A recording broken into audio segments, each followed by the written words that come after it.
Então, é o Grupo Espírita Boa Nova, livro Libertação, capítulo 4, Numa Cidade Estranha, 29 de janeiro de 2022.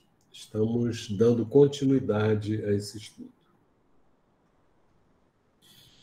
Os créditos: Xavier Francisco Cândido, Caminho, Verdade e Vida, pelo Espírito Emmanuel, 27ª edição, Rio de Janeiro, FEB, julho de 2006. Xavier Francisco Cândido, Libertação, pelo Espírito André Luiz, 31ª edição, Rio de Janeiro, FEB, julho de 2008.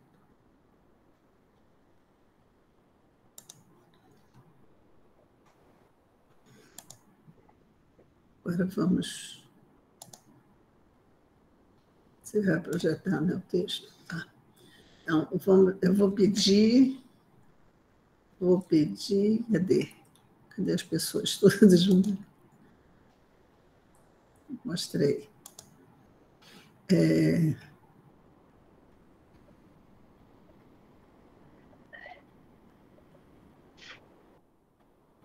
Vou pedir ao Pedro Henrique. Pedro Henrique, você lê a página, por favor? Leio, Vera. Tá? O comentário depois da prece. O comentário, primeiro assim, você lê, a gente faz a prece, depois o comentário, tá bom? Amém. Uhum.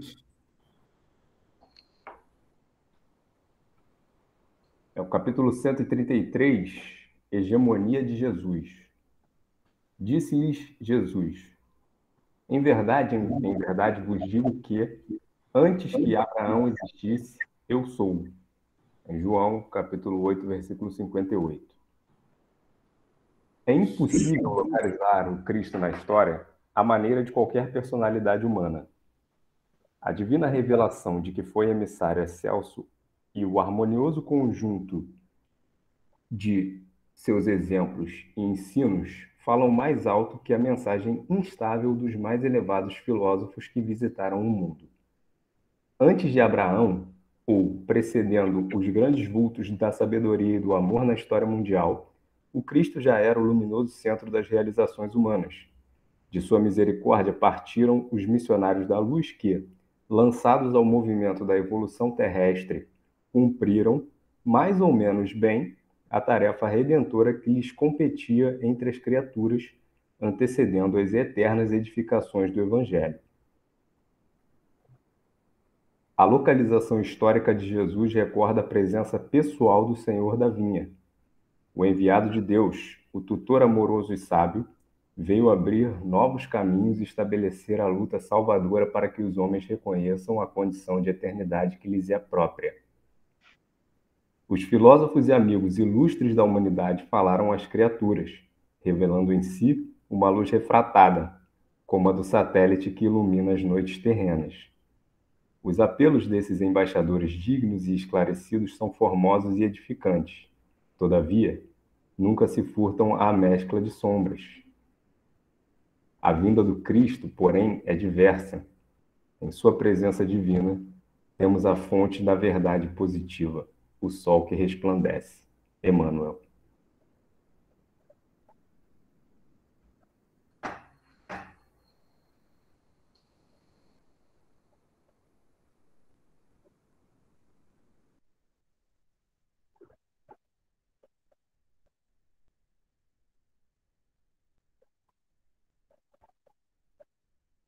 Vera, Vanderlei, seu microfone está fechado. Ah, estava ligado, estava desligado. Eu tinha pedido a Sandra para fazer a prece, tá, Sandra? Achei estranho que você não reagiu, mas é porque eu não estava ligada.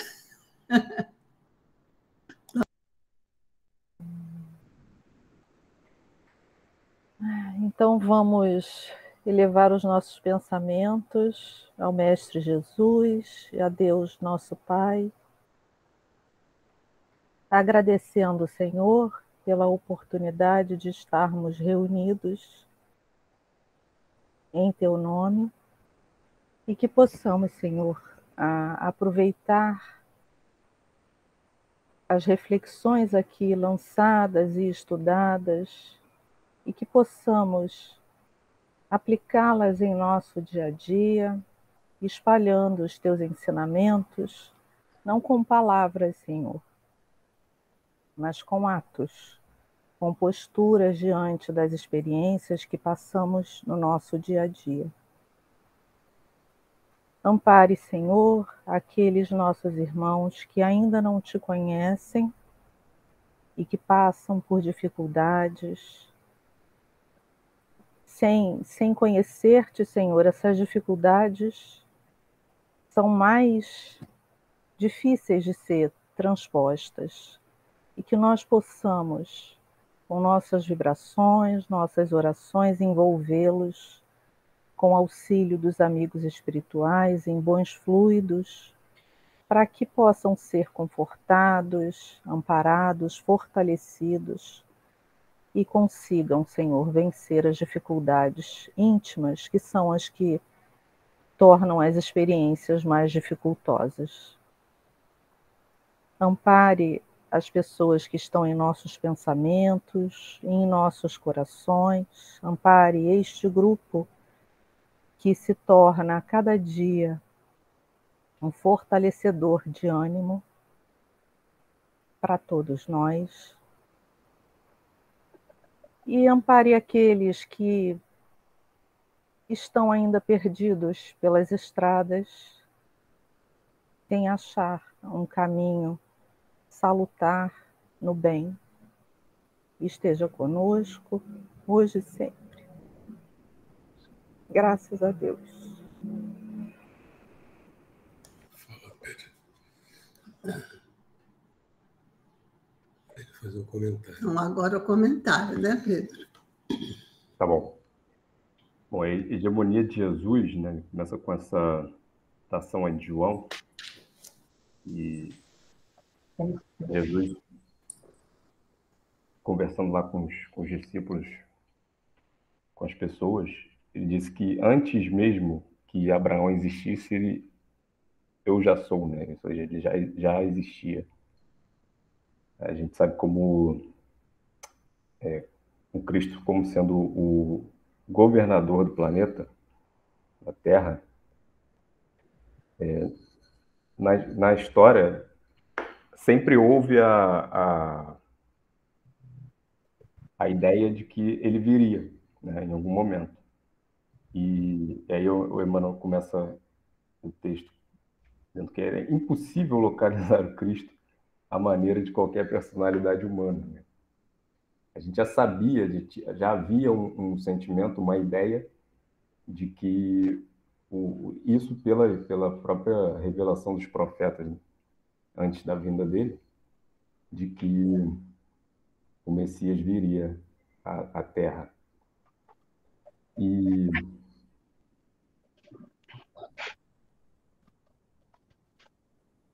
volta um pouquinho, Wanderlei, por favor. Aí, a divina revelação.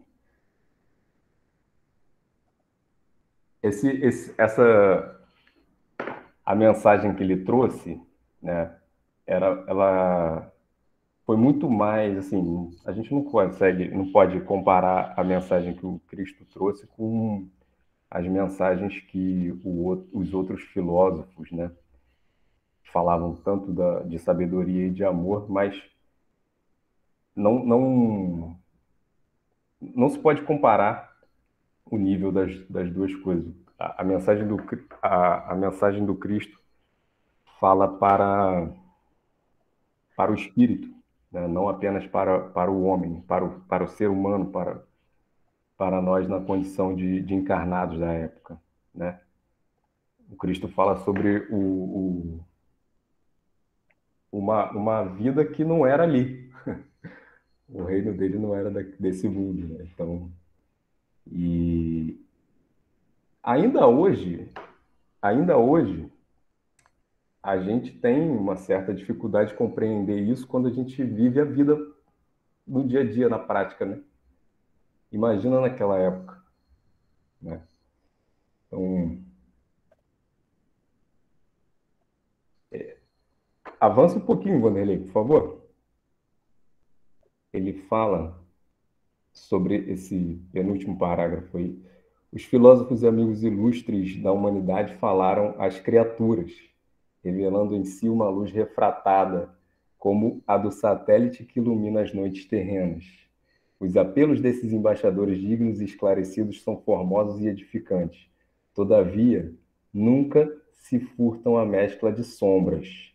Aí eu entendi isso daí como se fosse assim, todos os filósofos e os vultos, né, grandes figuras que vieram à Terra e falaram aos homens aqui, antes e depois do Cristo, né, principalmente antes, era como se fosse a Lua.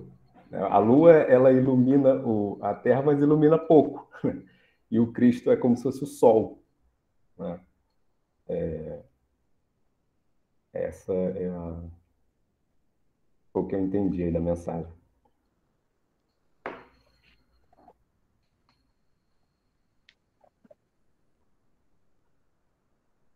Vanderlei, eu só queria entender um pouco o princípio da mensagem, que ele fala assim: disse-lhe Jesus, em verdade eu vos digo, que antes que Abraão existisse, eu sou. Eu entendi, não sei se é o que eu entendi, mas eu vou falar. Que antes dos mensageiros que já estavam aqui no mundo, né, Jesus é o principal mensageiro. Eu sou, quer dizer que ele é o principal mensageiro. E que por isso que ele veio para nos dar o seu exemplo. Porque apesar de outros mensageiros ser tão evoluído, mas ele era o principal. É isso?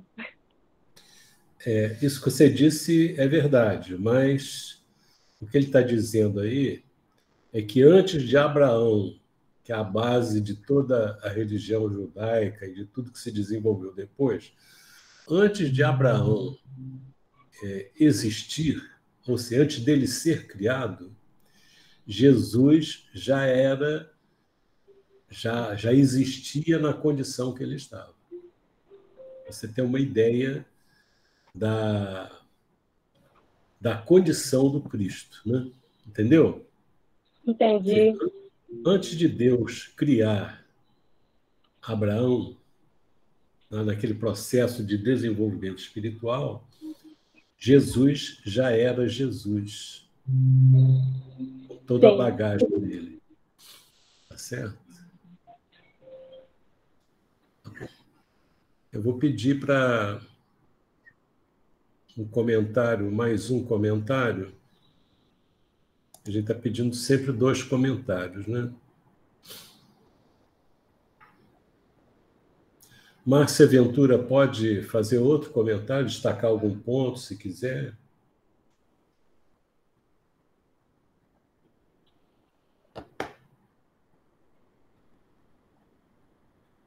Hein, Márcia?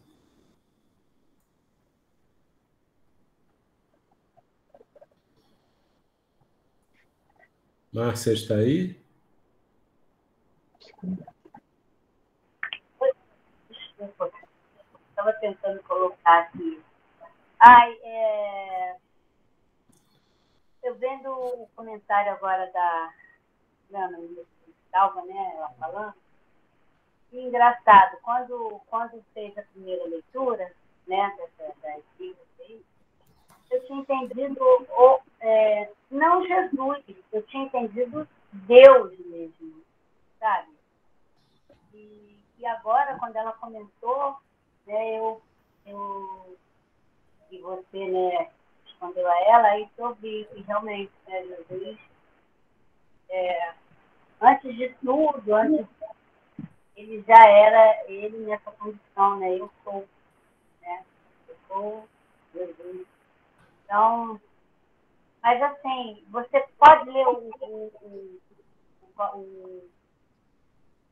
parágrafo depois do comentário do menino? Qual parágrafo? Acho que é o segundo ou terceiro. Antes de Abraão? É. Antes de Abraão, ou precedendo os grandes vultos da sabedoria e do amor na história mundial, o Cristo já era o luminoso centro das realizações humanas. De sua misericórdia partiram os missionários da luz, que, lançados ao movimento da evolução terrestre, cumpriram mais ou menos bem a tarefa redentora que lhes competia entre as criaturas, antecedendo as eternas edificações do Evangelho.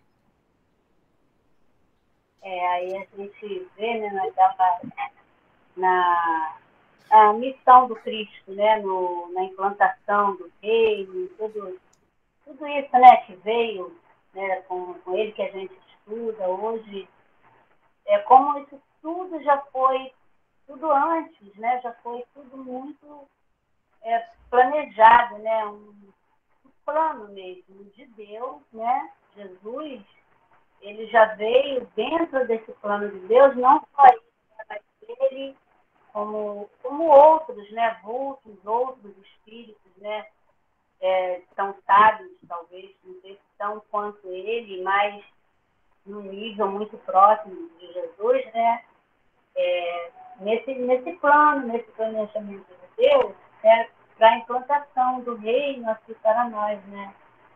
E Jesus, com toda essa dedicação, está aqui, a gente até hoje tentando entender, e como eu, assim, no começo eu não entendi, se eu tivesse talvez fechado um pouquinho mais atenção nesse parágrafo aí, né, eu teria entendido já desde lá do começo. É isso. Tá certo. Você lembra que no livro A Caminho da Luz, Emmanuel, ele coloca que existe uma comunidade de espíritos puros que trabalha para tomar decisões inspiradas por Deus para o nosso círculo de mundos aqui próximos. E Jesus é um desses espíritos angélicos puros. E conta lá, uma vez que foi reunida, que houve uma reunião desses espíritos, quando a Terra se desvinculou do Sol, né, para iniciar a formação da Terra. Então, veja só, Jesus já era esse espírito de alta envergadura antes da Terra existir. E ele coloca aí que antes de Abraão, né, ele já trazia, já desfrutava dessa condição de espírito puro. Tá bom? Tá certo? Então vamos prosseguir. Vanderlei, é que quando você falou essa passagem, né, antes da figura de Abraão surgir, em outras passagens, nas mensagens de Jesus, ele se apresenta, né, eu sou a luz do mundo, eu sou o caminho, a verdade, a vida. Então, ele se apresenta como aquele que foi enviado por Deus, né, para a humanidade, né, como um único caminho para a nossa felicidade, né? Era só isso. Tá bom. Então, vamos entrar no nosso tema de hoje. Nós estamos estudando o capítulo 4, Numa Cidade Estranha. Nós vamos ver aqui onde que nós paramos. Nós paramos aqui, lembra?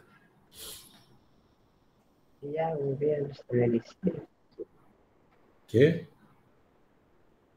Alguém quer falar? Hein? Eu vou só ler aqui esse trecho que fala antes. Então, prossigamos. Doravante seremos auxiliares anônimos. Não nos convém, por enquanto, a identificação pessoal. Mas não será isto mentir? Clamou Eloy, quase refeito.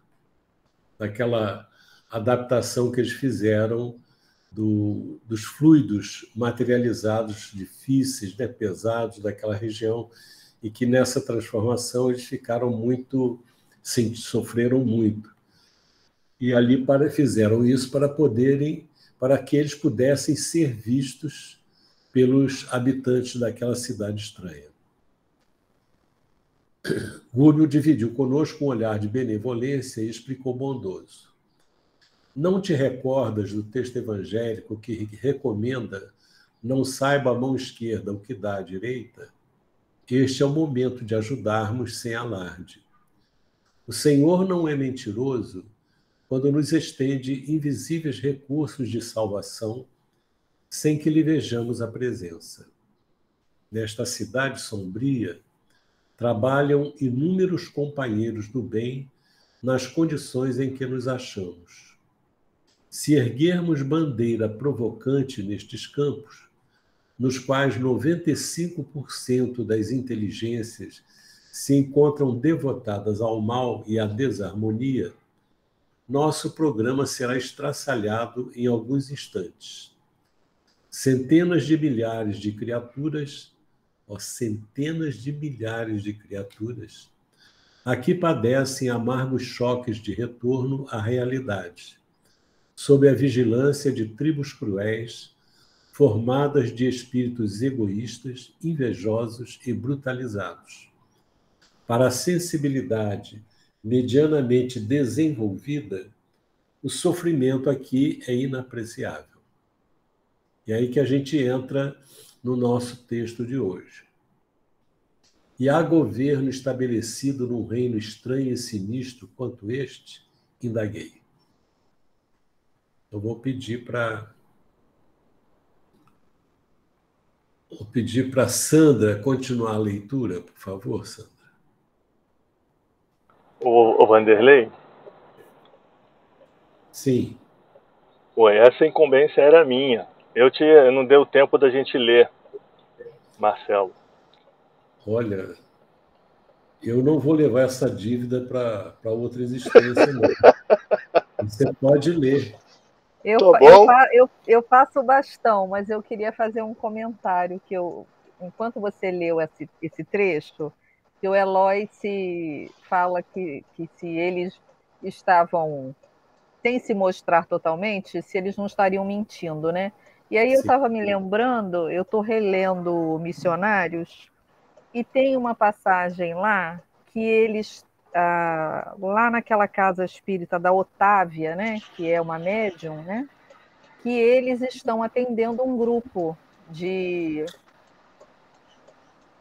tem um doutrinador na equipe, né, e tem um dos irmãos que são atendidos lá, ele quase parte para cima dos espíritos que estão tentando, né, fazê-lo mudar de pensamento, e nesse momento eles lançam mão dos fluidos que ali estão sendo liberados pelos encarnados para trazerem uma imagem, para que esse espírito que está revoltado, trazerem uma imagem que causa medo a ele, né? Quer dizer, não era uma coisa que existia, mas ele tinha medo daquilo, ele tinha algum tipo de respeito, algum tipo de temor, para que ele não agredisse aos outros que estavam tentando ajudá-lo, é feito isso dessa forma. Quer dizer, não é eu me lembrei quando você falou do Eloy, da mentira, né, que ele está justificando aí que o Senhor não é mentiroso, né, quando age dessa forma, né? Na verdade, ele está nos protegendo, nos amparando, é o amparo divino, né? Era esse o comentário. Vanderlei? Pode falar. Eu queria fazer um comentário sobre essa parte aí que você leu agora, né? Essa aula que o Gúbio dá aí para eles, né? Sobre não saiba a vossa mão esquerda que dá à direita. Isso fala muito claramente sobre... eu sei que, obviamente, não deve ter sido a intenção ali do Eloy, né? Mas quando a gente está no trabalho, por conta da... Imagina, eles estão lá fazendo um trabalho nas regiões difíceis, né? Na cidade estranha lá. E aí o Gúbio ele precisa dar chamar a atenção, digamos assim, né, do Eloy. E imagina quando nós, que estamos aqui na condição de encarnados, a gente no trabalho, invariavelmente, por conta das nossas imperfeições e dificuldades, de certa forma, a gente se envaidece, né? Quando a gente está no trabalho e fazendo o bem. Imagina, ele queria tentar se mostrar de alguma forma ali para ajudar mais ainda, só que, como o Gubbio explicou, né, eles seriam engolidos, né, pelas más vibrações, por conta da quantidade de espíritos inferiores e por conta das vibrações também. Então, assim, às vezes a gente está no trabalho e, de certa forma, estar no trabalho faz contato com as nossas dificuldades e a gente transparece em algum nível as nossas vaidades, né? E a gente quer aparecer mais, às vezes, por vezes, a gente quer aparecer mais do que o próprio trabalho, né? E me chamou a atenção esse comentário aí. Tá bom. Embora eu ache que o Eloy esteja querendo tirar uma dúvida dele. E foi até didático, porque serve para... Alguns de nós poderia pensar a mesma coisa, né? Entendi. Aí aproveita a lição para nós. Tá bom. Mas tá bom. Vamos pedir, então, para o Marcelo Manhães fazer a leitura. A gente vai seguindo e comentar, tá bom? Marcelo, pode falar.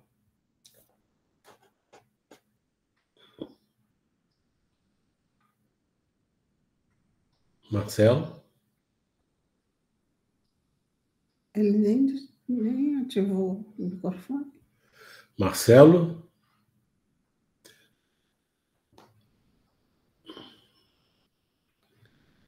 Oi, Marcelo. Acho que ele caiu, né? É mesmo? É? Vou dar mais uma chance, Marcelo.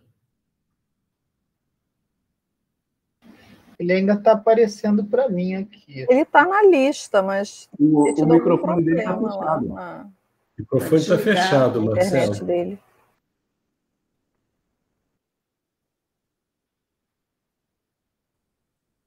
Vocês estão vendo se ele está falando?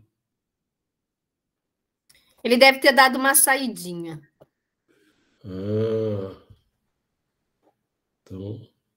Então vou pedir para a Sandra fazer... O microfone dele deu problema, Vanderlei. É isso aí. Então a Sandra vai assumir. Mas eu não consegui ficar parado, eu tive que... Mas você pode falar agora? Então vou pedir para a Sandra fazer. Depois eu te dou um outro pedaço, tá bom, Marcelo?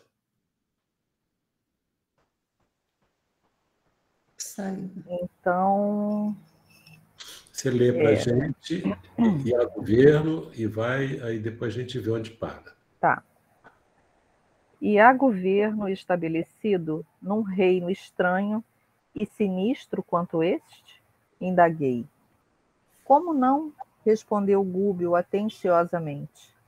Qual ocorre na esfera carnal, a direção neste domínio é concedida pelos poderes superiores a título precário.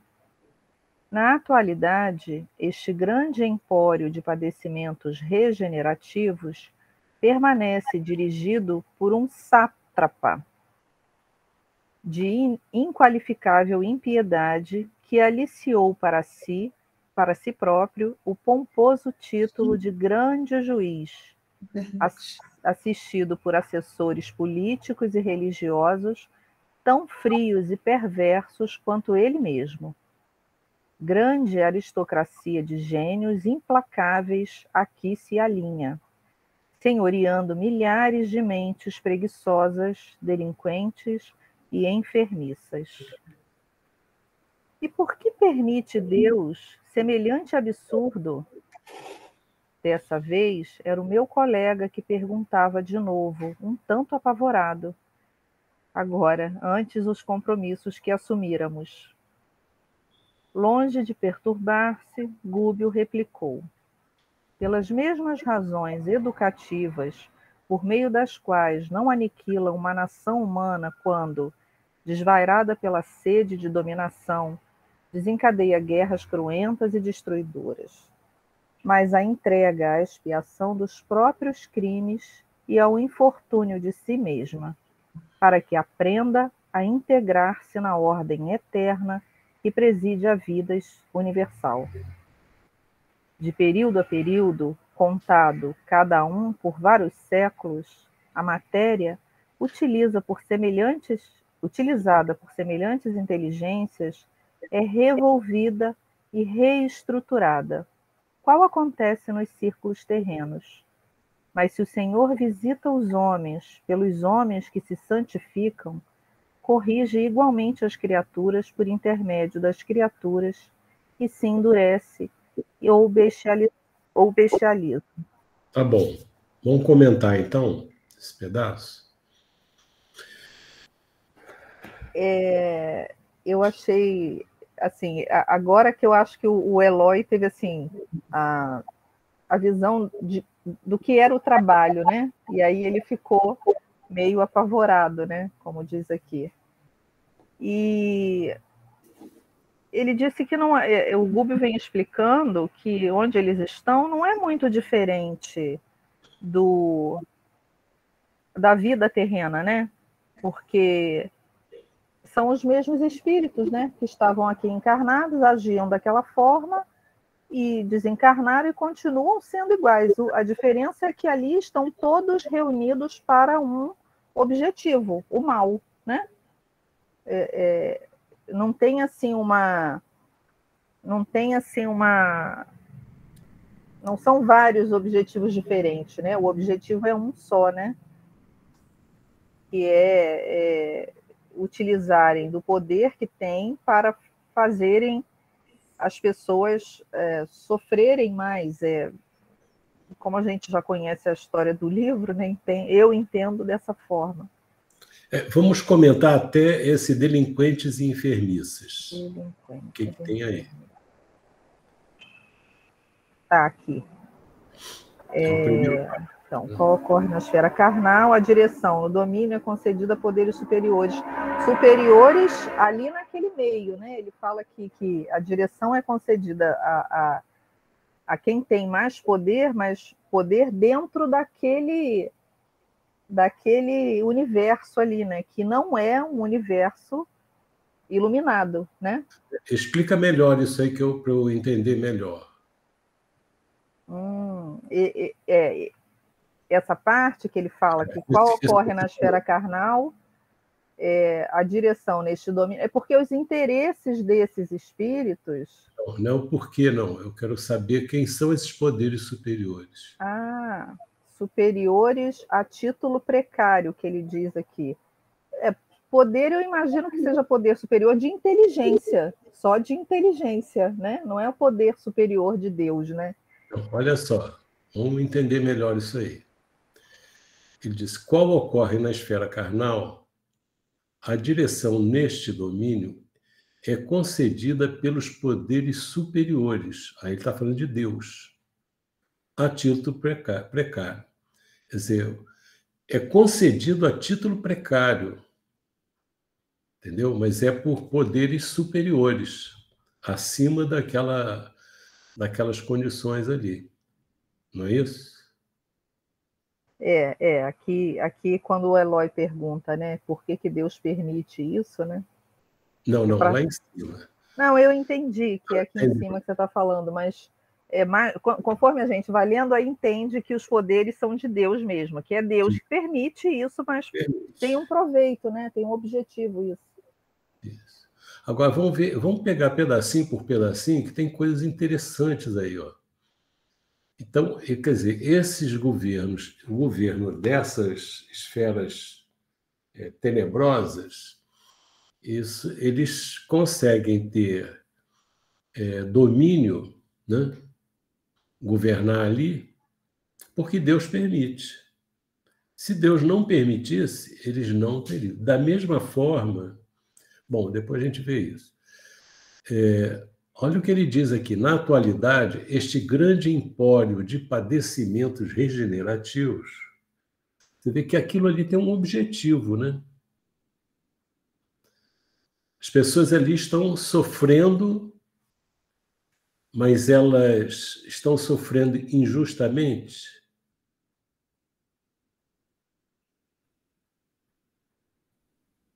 De forma alguma, né? Elas têm dívidas, né? E é um padecimento regenerativo, né? Quer dizer, a pessoa escolhe um caminho ruim, vai colher coisas ruins, né? E ele permanece dirigido por um sátrapa, que é um dirigente, né? Um dirigente de uma região lá na Pérsia, né? Por aí.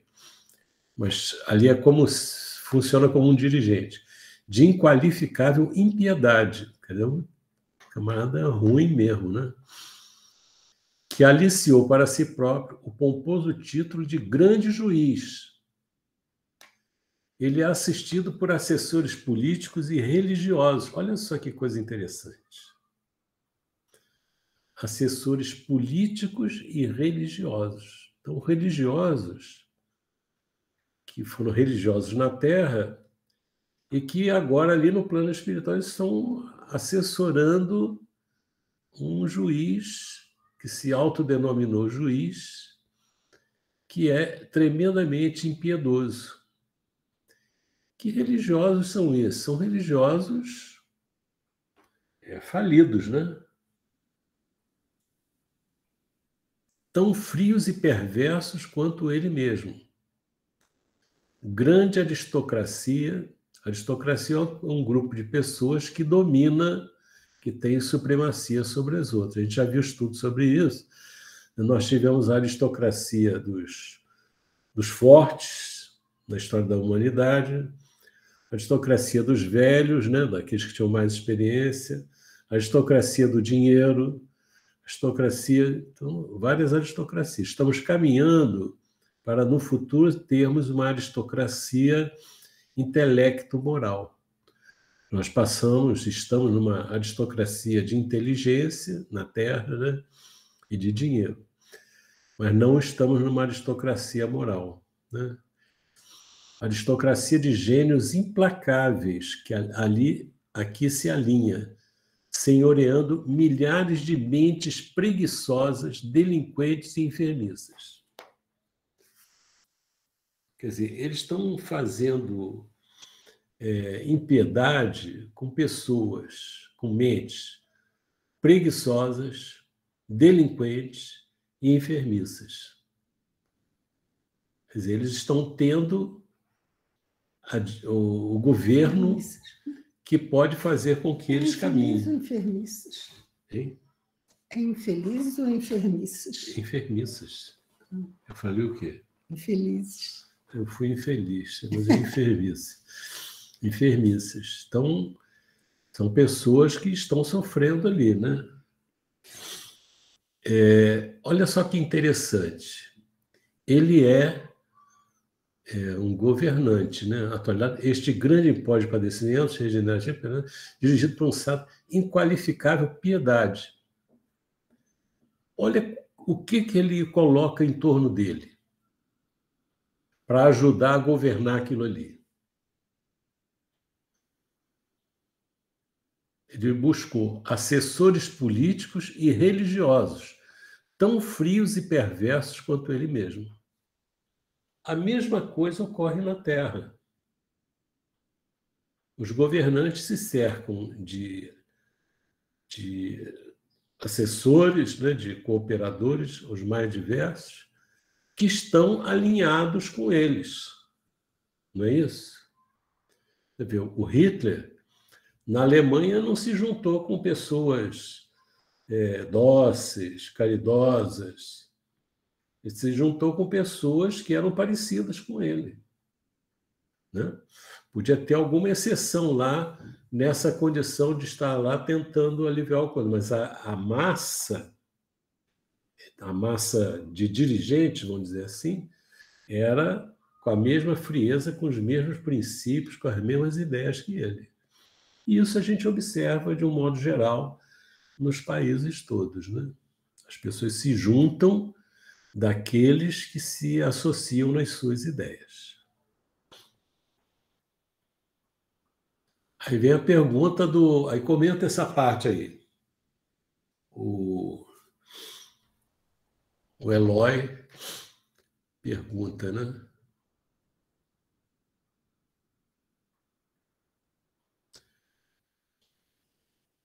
Diz aí, Sandra. Eu conheci um presidente de uma empresa que ele, quando se referia a uma pessoa que achava que sabia tudo, ele dizia o seguinte: esse daí dá conselho a Deus. Acho que o Eloy está querendo dar conselho a Deus aí, não é não? Vai, Sandra. Não caiu também? Parece que o pessoal está te ouvindo. Vocês estão me ouvindo? Oi, eu tô aqui. É que eu fui fechar a janela, que está chovendo aqui. Ah, tá bom. Falei, meu Deus do céu. Caiu um, você vai cair outro? Caiu eu. Então, continua aqui delinquentes e enfermiços, né? Não, e por que permite Deus semelhante absurdo? E por que permite Deus semelhante absurdo? Dessa vez, era o meu colega que perguntava de novo, um tanto apavorado, agora, antes os compromissos que assumíramos. Longe de perturbar-se, Gúbio replicou: pelas mesmas razões educativas, por meio das quais não aniquila uma nação humana quando, desvairada pela sede de dominação, desencadeia guerras cruentas e destruidoras, mas a entrega à expiação dos próprios crimes e ao infortúnio de si mesma, para que aprenda a integrar-se na ordem eterna que preside a vida universal. De período. Oi. Comenta esse trecho aí. Então, o Eloy pergunta que por que Deus permite, achando que isso é uma crueldade, né? Deixar pessoas serem dominadas a esse ponto, né? Mas essas pessoas não estão sem responsabilidade, né? Elas têm uma responsabilidade nesta situação, né? Não agiram de acordo com as leis de Deus, não acreditam, né, que podem se recuperar, porque a pessoa que se deixa dominar desse jeito, né, seja encarnada ou desencarnada, não acredita que pode melhorar, né, que tem alguma outra coisa melhor do que a situação em que ele está envolvido, né?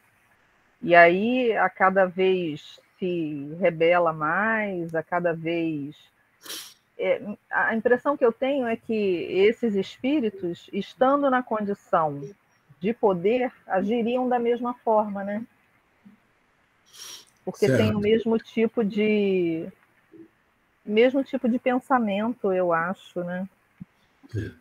E Deus aproveita essas situações para que as pessoas possam rever, né? Quer dizer, tem uma máxima na acupuntura ou na medicina chinesa que você só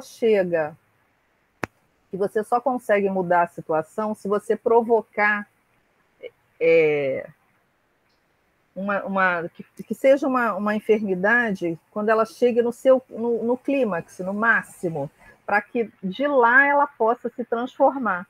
Aquilo possa ser exaurido a ponto de não poder voltar mais. E aí a pessoa, o organismo se reiniciar. É como se o organismo chegasse no máximo da doença e dali ela não tivesse mais como subir e aí começa a descer.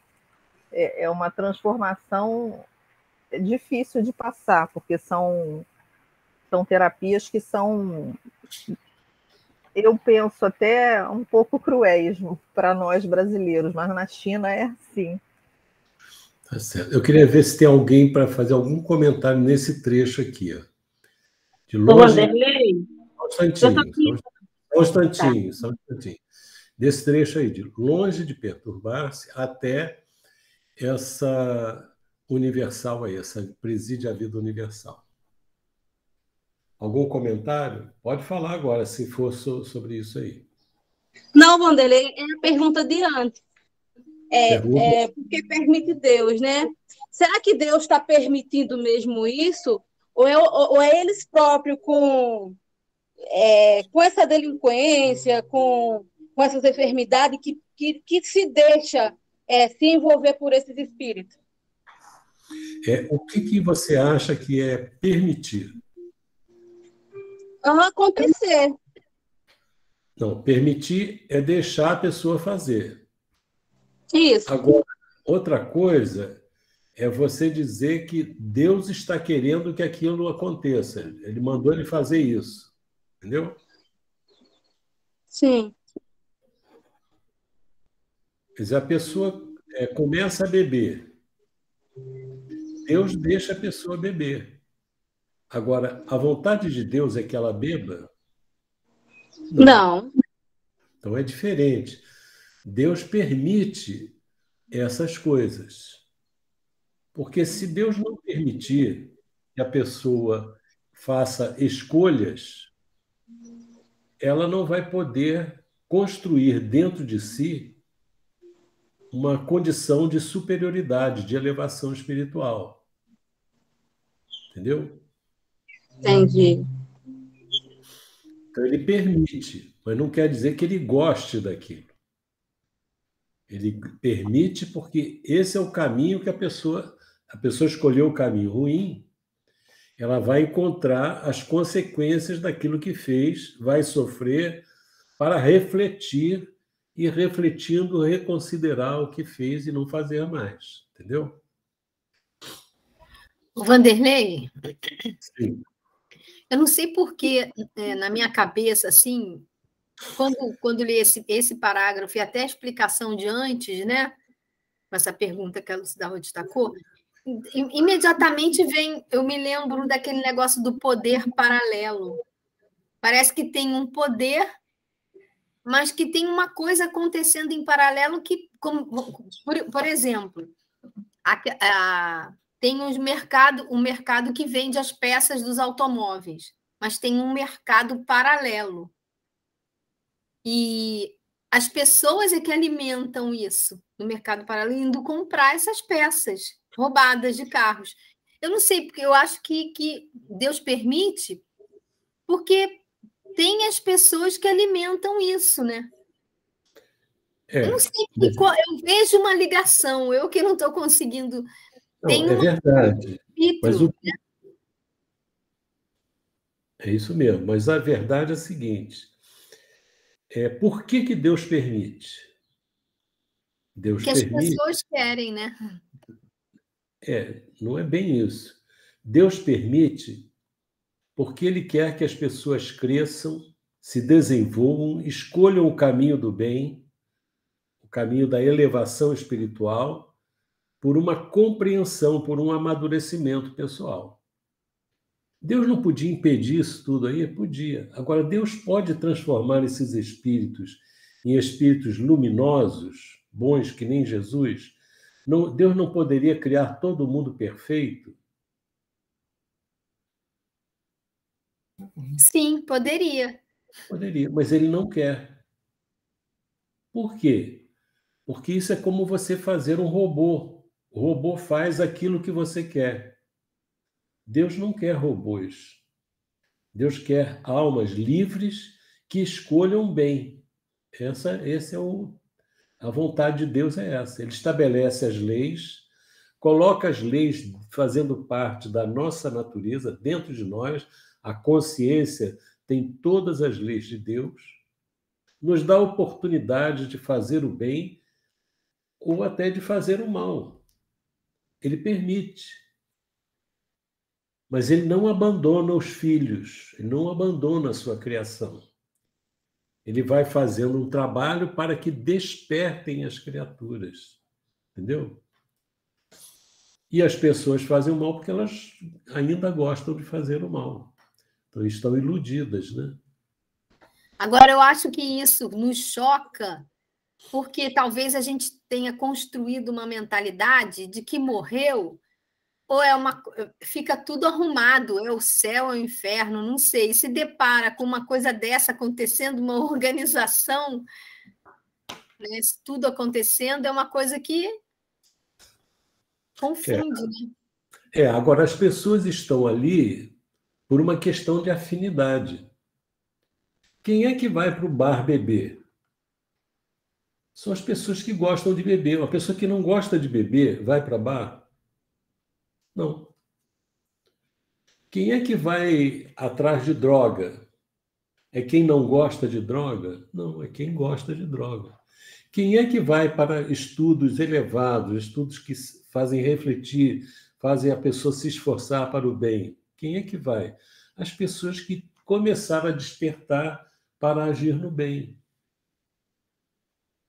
Então, isso é um processo de crescimento espiritual. Então, ele permite.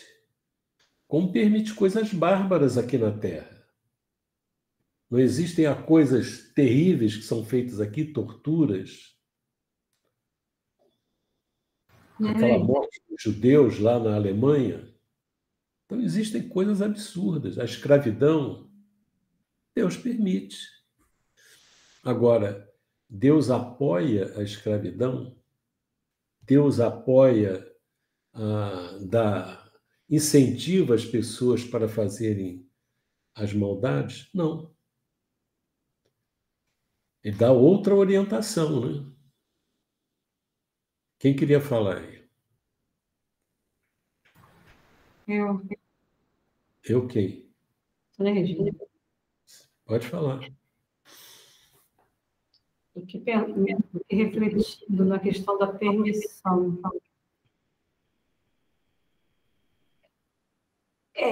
Ele permite, mas não é assim tão permitido assim, se eu possa assim me expressar. Porque existe a lei, as leis dele, e você vai ter que reajustar-se com a lei. Ele te dá a liberdade, te dá o livre-arbítrio, porque senão fica assim, Deus manda fazer, Deus permite que eu faça, eu vou fazendo, faço, eu quero, tal. Tudo bem. Mas tem as suas consequências, né? E são essas consequências que vai fazer com que o sofrimento, que o senhor falou, o sofrimento levar a pessoa a refletir. Então, são as consequências da lei que vai levá-lo a refletir para que possa mudar. Faz sentido o que eu estou dizendo? Faz, mas eu vejo o seguinte, quando você pergunta por que Deus permite isso, não é porque tem uma lei que vai fazer a pessoa sofrer e vai fazer ela refletir. Não. Ele permite porque o que ele quer é que as pessoas sejam boas, sigam as suas leis e sejam felizes. É isso que Deus quer. Agora, se eu não quero isso, ele permite que eu faça. Mas ele sabe, ele tem recursos para trazer a pessoa de volta. Entendeu? Mas ele permite porque ele quer que as pessoas aderem, façam uma adesão às suas leis, à sua vivência, sejam felizes, escolhendo, e não ele escolhendo. Entendeu? E ele tem recursos para isso. Quais são os recursos? Não é só a dor, não. Ele manda missionários para a terra para ensinar as pessoas. Mandou Jesus. Tem exemplos, tem muita coisa que Deus oferece. E tem a dor também. A pessoa vai aprendendo ao longo do tempo que ela está lutando contra a sua própria natureza, porque a sua natureza está de acordo com a vontade de Deus. Nós fomos criados por Deus e a nossa essência é de estar em harmonia com a vontade de Deus. E é assim que a gente vai ser feliz. Entendeu? Eu acho que é importante a gente ter esse entendimento, né? Porque muita gente, às vezes, quando vê o que acontece no mundo, fica, como é que pode? Não dá para acreditar em Deus. Como é que essas coisas acontecem? Então, acho que a gente ter esse entendimento é importante, mas ele vai precisar de uma visão mais alargada, realmente, do objetivo de cada um, de como Deus está nos educando. Ele quer que a gente mesmo faça, né? Tanto entender quanto o entendimento vão depender da maturidade para compreender, né? Por exemplo, por que Deus permite a obsessão? Por que permite? Vamos ver um caso, por exemplo. A pessoa destruiu um monte de gente, torturou muita gente. Quando desencarna, encontra os adversários que estão lá nessa região aí. Quando ela encarna, eles vão atrás dele para se vingar. Deus quer que a pessoa se vingue? Não. Deus quer que a pessoa perdoe. Essa é a lei de Deus. Porque ela só vai ser feliz perdoando. Agora, Deus permite. Por quê? Porque não adianta que Deus não quer. Falar assim, não, você não vai perseguir o fulano. Você não vai ter contato com o fulano. Mas como é que ele vai desenvolver a capacidade de perdoar se ele não tiver liberdade para perdoar ou para perseguir? É isso que Deus quer. Deus quer que a pessoa siga o caminho do bem pelo esforço, pelo entendimento dela e pelo esforço dela. Entendeu? Mas ele não perdoou, ele perseguiu, destruiu, levou ao suicídio. E aí? Deus dá outra oportunidade para a pessoa aprender. Jogou fora a oportunidade, Deus dá outra. A cada vez as coisas vão piorando. Até que chega uma hora, a pessoa compreende aquilo. Né? Pelo exemplo de outras pessoas. Entendeu? Acho que para mim está claro isso. Deus permite porque Deus dá a liberdade da pessoa escolher. Lembra lá quando Kardec pergunta? Quando Deus cria os espíritos, ele cria os espíritos simples e ignorantes. Ele pergunta, eles são criados, têm uma tendência para o bem, outros com uma tendência para o mal? Não. Não tem nem tendência para o bem, nem tendência para o mal. Eles vão fazendo as escolhas deles, sendo influenciados por outros espíritos, mas é assim que Deus quer construir a pessoa. A felicidade ao custo de quê? De uma reflexão, e não por um impedimento. Entendeu? Não, eu só não mato fulano porque eu não sei onde que ele está. Isso é evolução? Não. De onde sai a violência? É de dentro do coração da pessoa. Quem é que Deus quer que mude o coração da pessoa? Deus quer mudar o coração da pessoa? Quer. Como? Ela refletindo e ela se transformando. É assim que Deus quer. Então tem muita gente que está há séculos errando, insistindo nessa forma. Mas vai chegar... elas vão chegar a um entendimento futuramente. Quanto tempo vai levar? Não sei, mas perante a eternidade, não é muito tempo. Né? Mas aqui o trecho, ele destaca que, assim como Deus permite esses governos no mundo espiritual, nessa inferioridade, nessas condições, ele também permite, na vida física, governos nessas condições. Agora, eles estão no governo porque Deus permite. A gente não sabe em que condições a pessoa assume o governo. Agora, quando ela assume o governo, ela assume a responsabilidade de fazer o que Deus quer, não o que ela quer, entendeu? Olha só, pelas mesmas razões educativas, através das quais não aniquila uma nação humana quando desvairada pela sede de dominação, isso de um país em relação ao outro. Pode ser de uma classe em relação ao outro. Desencadeia guerras cruentas e destruidoras, mas a entrega à expiação dos próprios crimes e ao infortúnio de si mesma. Ora, quando um povo... existem governantes que não são escolhidos, são impostos pela força, né? Os ditadores, eles entram, eles assumem a força. Deus permite. Deus quer assim? Não, Deus permite. Agora, quando a pessoa assume aquela posição, ela luta para aquilo ali, ela tem que entender que Deus não está apoiando tudo que ela faz. Deus espera que a pessoa faça aquilo que Deus deseja que seja feito para a comunidade toda. Se não fizer, o mal que ocorrer em função das ações dessa pessoa, ele vai ter que expiar. Entendeu?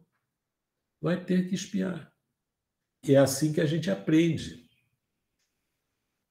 Agora, quando o povo escolhe, por algum motivo, ele já está expiando quando o escolhido por ele gera sofrimentos para a população, entendeu?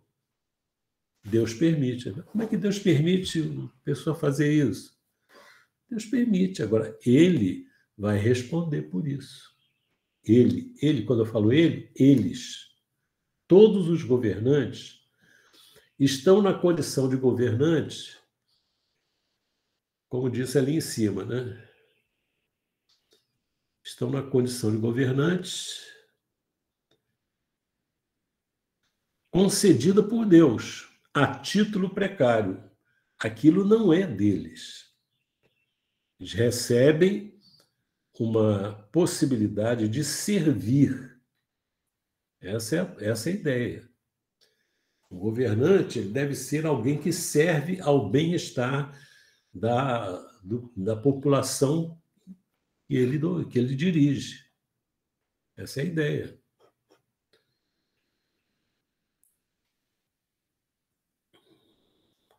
Ué, mas então, eu tenho uma dúvida. Até as entidades espirituais assumem um papel de governo negativo. Realmente, todo mundo vai ter que prestar contas, né? Mas eu nunca tinha pensado nisso, porque engraçado, é como, por exemplo, alguém assumiu vamos supor, o chefe da boca, o dono do morro, são atitudes de poder, de governo.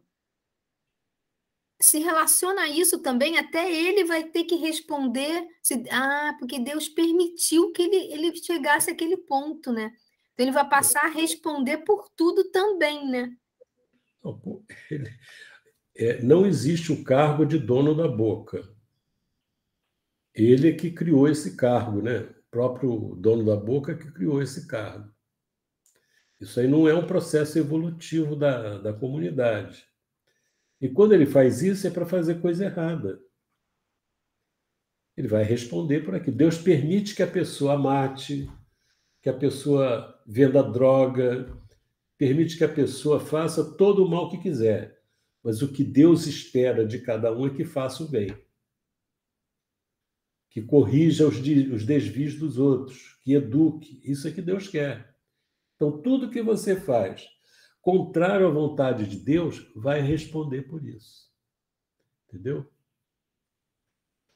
Vanderlei, é porque a ilusão das pessoas é de achar que porque não faz tudo dentro de um crime, tipo assim, eu só vendo droga, eu eu não pego em arma. Então, eu acho que na cabeça deles, ele acha que não está fazendo uma coisa errada por não estar matando, e sim fazendo coisas pequenas. Acha que não é um erro isso aí. Ele acha. Todo mundo acha que não está fazendo nada demais. Mas todos nós temos contas a acertar, a ajustar com Deus. Todos nós temos. Uns de uma forma muito evidente. A pessoa está vendendo droga, ela está fazendo mal para as pessoas. Nós não fomos criados para vender droga. Né? Não fomos. Vanderlei. Deus permite. Aquele trecho que diz assim: qual ocorre a esfera carnal, a direção neste domínio é concedida pelos poderes superiores a título precário. Quer dizer, a pessoa não merece, né, essa oportunidade, porque, sei lá, não é uma boa pessoa, por outros tantos motivos.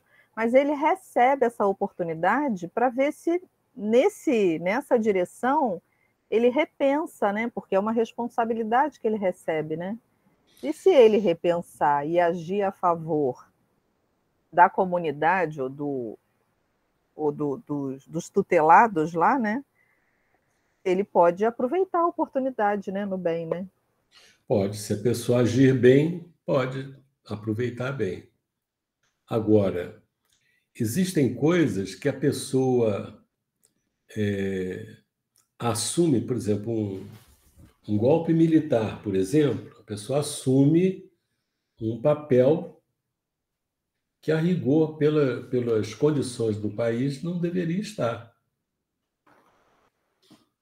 Então, ela se colocou numa posição que, a rigor, ela não deveria estar. Mas, se ela se colocou, ela vai assumir a responsabilidade. Porque quando você consegue um cargo, você não consegue só o cargo, os encargos também. Então, você lutou por aquilo ali. Você chegou lá, você tem que produzir bem de acordo com a vontade de Deus. Tá? Tá bom aí? Tem mais algum ponto? Vanderlei, Gustavo, sim. Eu tô pensando aqui que o Eloy talvez estivesse imaginando por que nosso lar não pega um grupo de espíritos bondosos e invade essa região e assume o poder, né? Como a gente tenta, às vezes, fazer aqui na Terra, né? Numa comunidade, recentemente, acho que até no Jacarezinho, tentando desarticular aquela organização. É porque eu acho que o objetivo não vai ser atingido, né? Qual seria o objetivo? O objetivo é o crescimento espiritual daqueles espíritos que estão ali naquela região. E se constrangê-los, né? Vocês saem daqui. Bem, primeiro que se mandá-los sair dali e prendê-los em algum lugar, provavelmente vai ter que prender quase que todo mundo daquela região, porque o pessoal ali não é fácil, né? A gente vai ver mais à frente. Olha só, se você chega no nosso lar, chega lá, não, agora nosso lar vai ser aqui. O que vai acontecer? Aquilo ali vai virar nosso lar. E onde que vão ficar essas pessoas que não têm característica de nosso lar? Elas vão fazer outra cidade estranha. Ou seja, cada um está no mundo que buscou estar. Quer dizer, Deus permite que a pessoa trabalhe no bem, evolua e busque desenvolver dentro de si um mundo de paz, de felicidade, de equilíbrio, de harmonia. Quando ela faz isso, ela não está mais em sintonia com aquele mundo ali. Né? Ela sai. A gente pergunta assim, poxa, Deus podia acabar com as drogas. Como? acabava com todas as possibilidades orgânicas que produzem a maconha, que produzem a cocaína. Tudo isso Deus podia fazer. Mas por que Deus deixou isso aí? Que cada coisa dessa tem uma finalidade para o bem. Agora, a pessoa usa como droga, como para sair do ar, é uma escolha dela. Vai sofrer as consequências, né? E aí tudo é assim. Por que Deus dá inteligência para pessoas que usam mal a inteligência? Deus não podia bloquear o cérebro deles? Podia. Mas Deus quer isso? Não.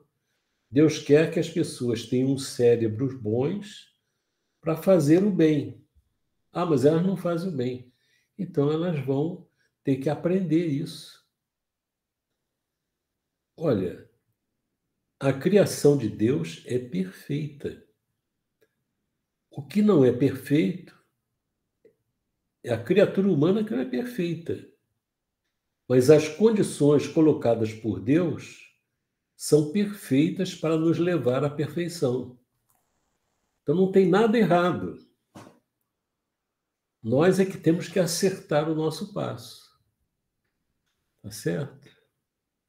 Eu fiquei lembrando de um caso que eu li assim, já tem muitos anos, no livro Novas Mensagens, em que o Papa Pio XI, ele recebeu aquele cargo, né? E ele, quando ele está já desencarnado, né? Ele é amparado pelo Leão XIII. Leão XIII encaminha ele a Pedro. E Pedro, então, chama a atenção dele, porque como ele pode ter recebido aquele cargo, né, para servir aos mais necessitados, para orientar, e ele, então, se perdeu naquele cargo, né? E aí toda aquela beleza que ele estava vendo quando ele foi amparado pelo Leão XIII, quando Pedro chama atenção, tudo aquilo se desaparece da visão dele, né? E ele, então, volta para a câmara mortuária, onde o corpo dele se encontra, e ali ele não sabe, né, para onde, qual é o local, para que esfera ele irá, né, onde ele vai se sintonizar pela situação espiritual que ele próprio se viu, né? Foi um cargo que ele recebeu, que ele buscou, né? Não sei se tem a ver também com esse comentário.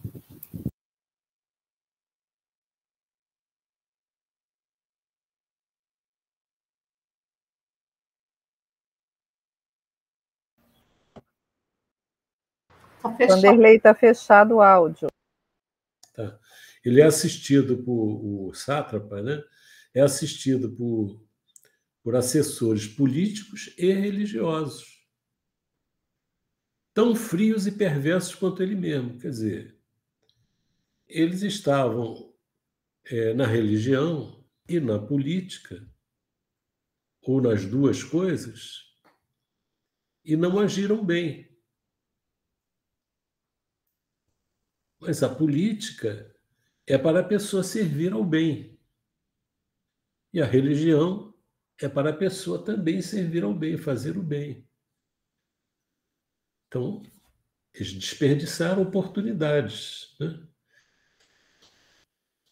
Então, tudo na vida, qualquer posição, é uma bênção de Deus, é uma oportunidade para que a pessoa desenvolva as potencialidades da alma. O fato da pessoa poder escolher um caminho do bem ou um caminho do mal não tira o valor da experiência. A experiência é abençoada. Agora, escolher o bem e não escolher o interesse pessoal é da liberdade de escolha, o livre-arbítrio de cada um. Ou seja, nós construímos o nosso céu interno ou construímos o nosso inferno interno. E tudo isso vai se refletir exteriormente, tá certo?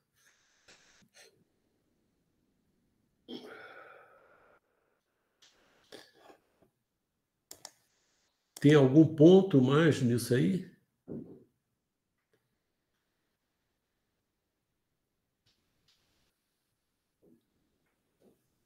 As pessoas costumam dizer, né? Cai um avião, como é que Deus permite isso? Uma criança, como aquele menino que morreu pequeno, morre. Como é que Deus permite isso? Mas quem foi que fez? Deus mandou o camarada fazer aquilo? Não. Mandou cuidar, né? Então vamos seguir aí, de período a período. Segue aí, Sandra. Bom, de período a período, contado cada um por vários séculos, a matéria utilizada por semelhantes inteligências é revolvida e reestruturada, qual acontece nos círculos terrenos, mas se o Senhor visita os homens pelos homens que se santificam, corrige igualmente as criaturas por intermédio das criaturas que se endurece ou bestializam. Tá bom, vamos comentar isso aí. É que nada é perdido, né? Tudo é aproveitado, todas as oportunidades, todas as situações são aproveitadas, né, de acordo com a vontade de Deus para que as pessoas, os espíritos se melhorem, né? Quer dizer, se a gente precisa de alguém difícil na nossa vida para desenvolver paciência, tolerância, essa pessoa vai fazer parte da nossa vida. E se a gente souber aproveitar, né, ou conseguir aproveitar, porque não é fácil, né, para ninguém, quem vai ser beneficiado somos nós, né? É isso aí.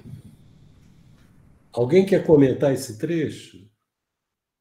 Além da Sandra?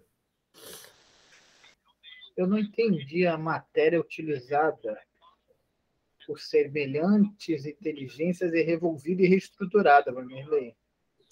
Tá, então vamos lá. Você recorda lá aquele relato do Chico Xavier sobre aquela cidade estranha? Sim, me recordo. Que ele tem um desdobramento, vai lá com o Dr. Bezerra, se não me engano. Acontecendo uma festa, um desfile que eles estão fechando. Mandaram fechar, que vai reencarnar todo mundo. Não é isso? Pois é, então era uma cidade espiritual voltada para as práticas sexuais desequilibradas, espíritos complicadíssimos. Então houve uma determinação superior, né, que emana de Deus, né, através do Cristo, para que aquela cidade espiritual desaparecesse. Então, o que eles fazem? Eles pegam os espíritos para reencarnar todo mundo, né? Eles reencarnam lá pela década de 60 e contribuem para aquela revolução sexual, que o pessoal às vezes chama de progresso, né? Mas que era muito, muito produzida pelas entidades espirituais dessa cidade estranha. Pois bem, então, de período a período, eles dão uma varrida nesse ambiente aí e tira os espíritos dali. Tá certo? Matéria espiritual aí, diga. Eu fiquei pensando, me veio à cabeça, que isso também eu fiquei assim, não entendi muito bem. Aí eu fiquei pensando, como ele diz, eu fiquei pensando naquela, onde era o ERJ, né? Tinha ali, era uma condição difícil, né? Era um negócio, não é, eu só ouvi falar. E hoje é um lugar Pode não funcionar tão bem quanto deveria, mas é um lugar de cultura, né? De desenvolvimento, né? É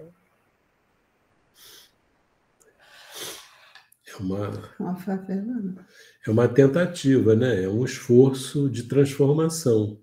Você transformar uma favela que tinha muitos problemas num ambiente educacional, né? Agora, o ambiente espiritual não necessariamente muda. Muita gente se suicida ali, né? Então, são resgates. Então, ele está colocando aqui que essas cidades elas tendem a sofrer, de período a período, período a período contado cada um por vários séculos, há vários séculos. A matéria utilizada por semelhantes inteligências é revolvida e reestruturada. Ou seja, retira os espíritos, renova a matéria, que aquela matéria ali é matéria espiritual, né? Eles dão uma reformulada, quer dizer, as coisas não podem permanecer assim.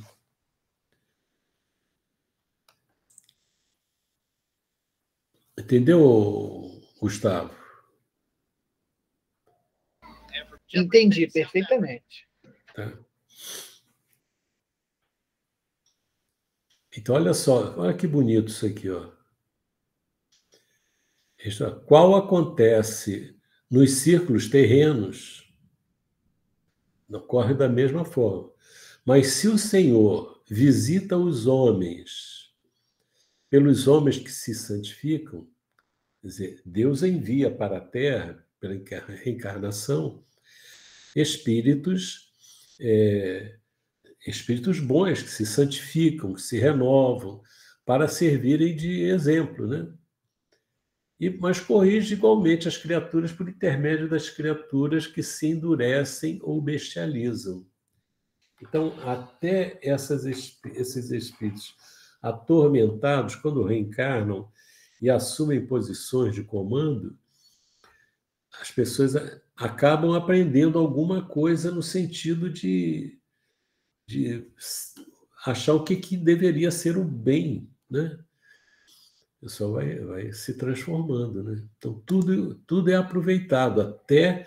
Até a ruindade acaba servindo de alguma forma para o reajuste das pessoas, embora a ideia de Deus não é que elas sejam terríveis.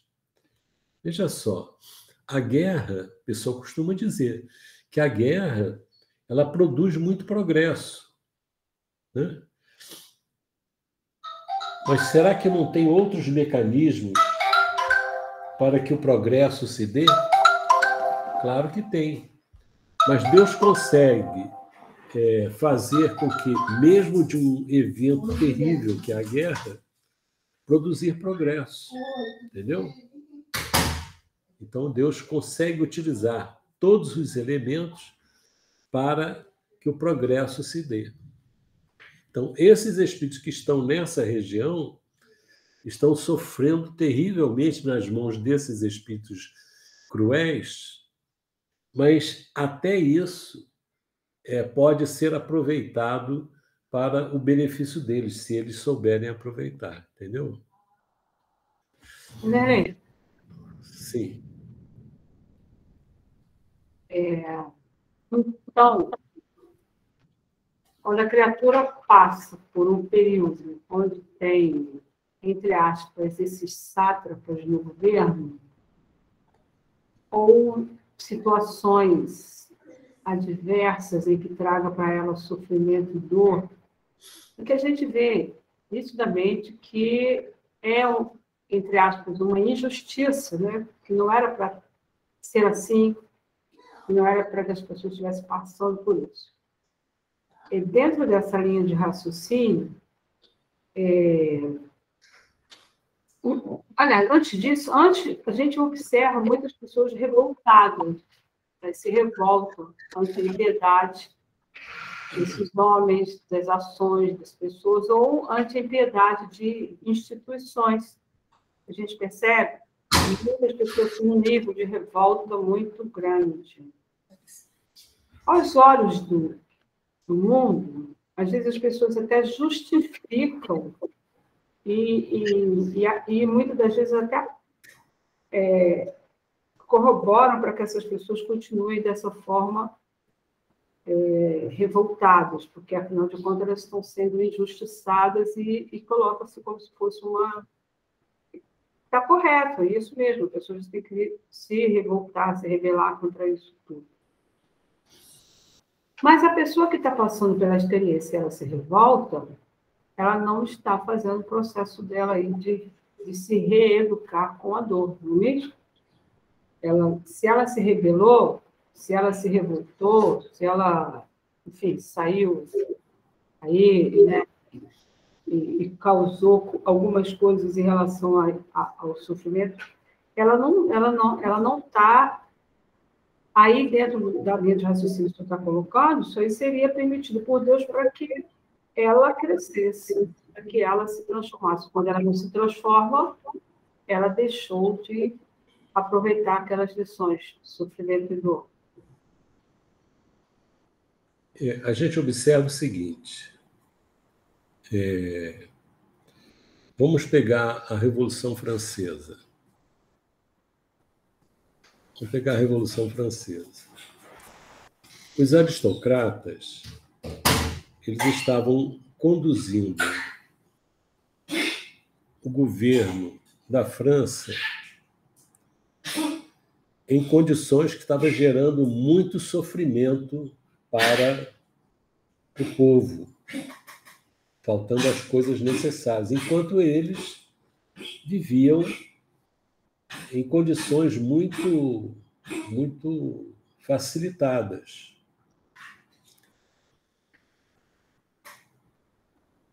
É interessante a gente saber que os espíritos que estão no governo, no caso lá da França, e isso se espalha para tudo, eles não são moralmente superiores aos espíritos que estão sendo esmagados por eles. Certo?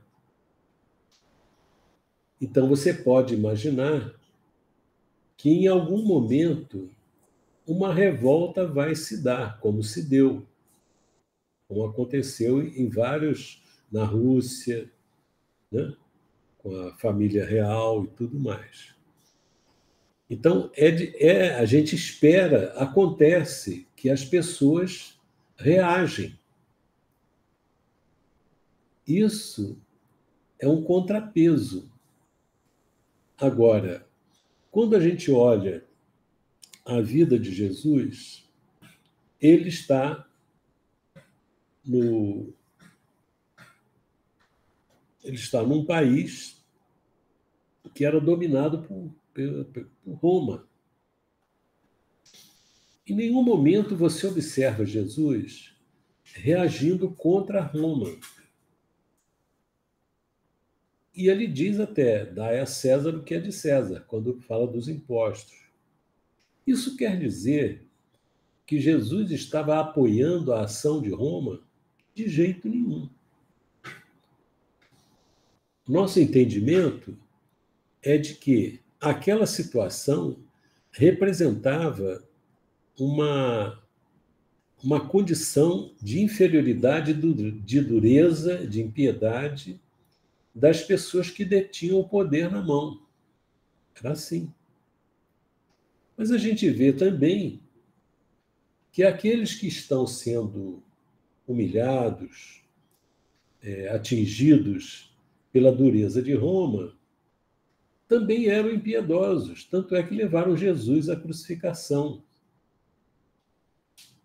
Então, Jesus sabia que o problema do mundo não se resolveria simplesmente mudando o poder das mãos de quem está no poder. Não era assim.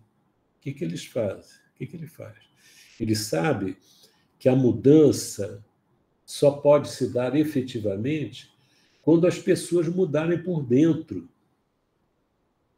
Então, quantas revoluções nós tivemos no mundo? destacamos aí a Revolução, a libertação da Revolução Americana, Guerra Civil. Acabou o racismo? Acabou a miséria? Existem pessoas em dificuldades lá. Moralmente as coisas estão bem? Você vai na França, a gente observa as mazelas que existem. Existem coisas boas, mas existem coisas que são muito ruins. Você vai na Rússia, que é uma revolução popular, as coisas estão bem? Então, ou seja, a coisa é muito mais complexa de que simplesmente mudar o poder das mãos de quem está no poder. Precisa de uma mudança dentro do ser humano. Isso é que precisa. Então, quando você passa por uma situação dessa, e você tem esse esclarecimento, nós não podemos dizer que Jesus era uma pessoa alienada politicamente. Não era. Era alguém que tinha um conhecimento profundo das causas dos sofrimentos humanos e estava trabalhando para renovar isso. Então, é uma escolha que você faz. Você está aqui na Terra. Isso que eu digo. O movimento espírita não pode se politizar. Por quê? A nossa área de trabalho, o nosso campo, a nossa vinha não é essa. Isso quer dizer que nós não vamos ter as nossas opções políticas? Vamos ter, devemos ter. Analisar quem que estamos elegendo? Precisamos. Analisar todas as pessoas que estão em jogo. A perfeição nós não vamos encontrar. Mas podemos encontrar situações melhores. Isso cabe a nós, mas não ao movimento espírita. Nós trabalhamos individualmente, nós temos que dar preferência a essa obra do Cristo, que é a que nós fomos chamados. Nós não fomos chamados para fazer revoluções, né? Nós fomos chamados para renovar, ajudar a renovar o coração humano a partir da nossa renovação. É isso aí. Entendeu? Então, existem injustiças que naturalmente são aparentes. Mas o que não quer dizer que a pessoa que comete a injustiça não é injusta. Por exemplo, o Sigismundo, que é uma história que a gente conhece muito, matou um homem que hoje vai ser o pai dele, nessa última encarnação. Ele tem uma dívida. Eles poderiam se engalfinhar durante a vida e o pai dele matá-lo, ou ele sofreu a morte de alguém, por alguém. Ele não estaria morrendo injustamente. Agora, quem o matasse estaria cometendo uma injustiça e se comprometendo perante a lei de Deus. Entendeu? Então, essas coisas são bem complexas. Então, nós vamos recolher o mundo que nós organizamos, que nós criamos.